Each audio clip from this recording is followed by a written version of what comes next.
السلام علیکم ورحمۃ اللہ وبرکاتہ۔ الحمدللہ والصلاۃ والسلام علی رسول اللہ، اما بعد فاعوذ باللہ من الشیطان الرجیم۔ بسم اللہ الرحمن الرحیم۔ یا ایھا الذین آمنوا اذا قمتم الی الصلاۃ فاغسلوا وجوہکم وایدیکم الی المرافق وامسحوا برؤوسکم وارجلکم الی الکعبین وان کنتم جنبا فاطہروا۔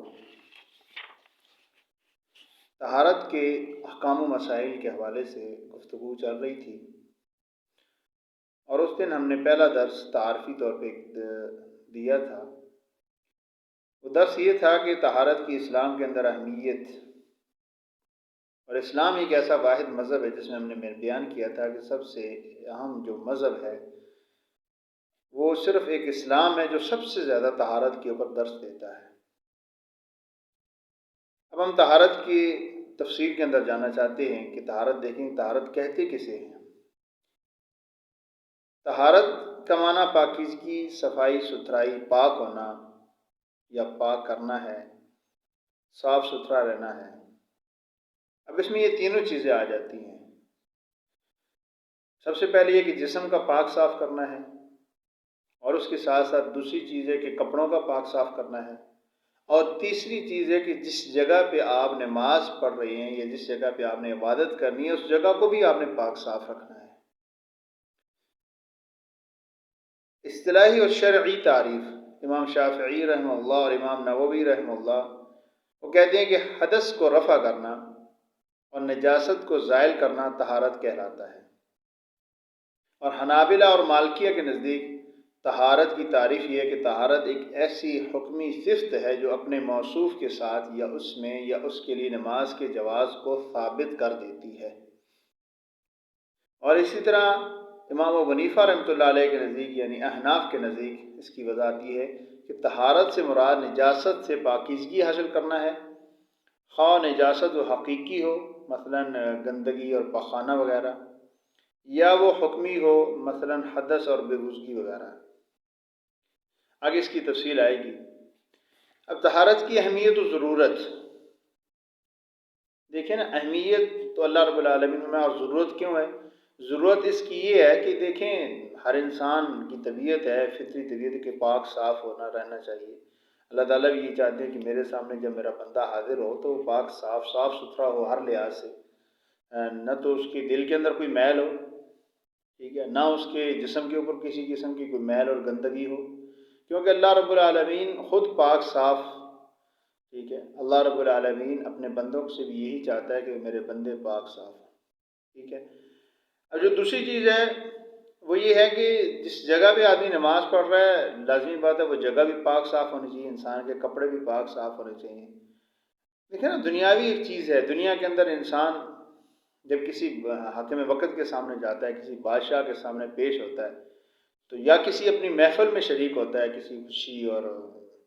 یا کسی ولیمہ میں، کسی شادی میں، اپنے عزیز و اقارب کے ہاں جاتا ہے، تو انسان کی یہ کوشش ہوتی ہے کہ میں اچھے سے اچھا لباس پہنوں، صاف ستھرا لباس پہنوں، میری جسم سے اسمیل نہ آئے،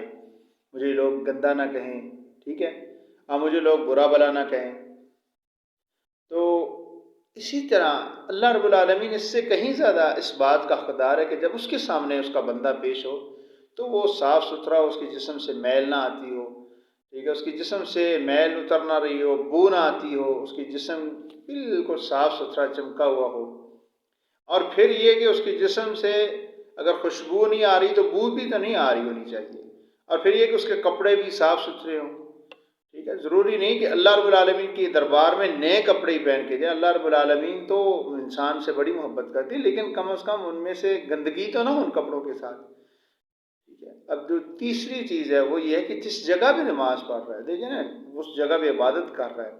وہ جگہ بھی تو پاک صاف ستھری ہونی چاہیے، ٹھیک ہے۔ اب دیکھیں نبی پاک صلی اللہ علیہ وسلم نے فرمایا کہ پوری روئے زمین میری امت کے لیے جائے نماز بنا دی گئی ہے۔ اب اس کا یہ مطلب نہیں ہے کہ آدمی جائے گندگی کے ڈھیر کے اوپر آدمی نماز ہے، جی ساری جو جائے نماز ہے ساری جگہ میرے لیے پاک صاف ہے، نہیں، اس کے لیے بھی کچھ چیزیں جگہ بتائیں کہ یہ جگہوں پہ نماز نہیں ہوتی، ٹھیک ہے، وہ آگے تفصیل آئے گی۔ واللہ رب العالمین ارشاد فرماتے ہیں اعوذ باللہ من الشیطان الرجیم، یا ایھا الذین آمنوا اذا قمتم الی الصلاۃ فاغسلوا وجوہکم وایدیکم الی المرافق